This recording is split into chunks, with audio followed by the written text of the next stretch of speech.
In today's quick tutorial, I'll show you how to change your Facebook name using the latest version of the app, so let's begin.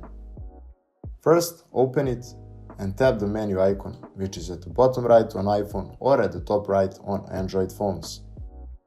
Navigate to Settings and Privacy, then choose Settings.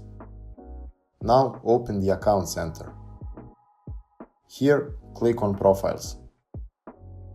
Select your account from the list, tap Name, and update the info. You can change your first, middle, or last name.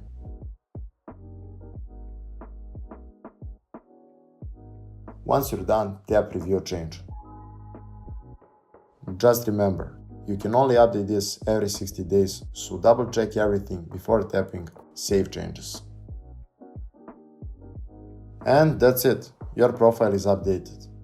I hope you find this video helpful. Thank you for watching and see you in the next one.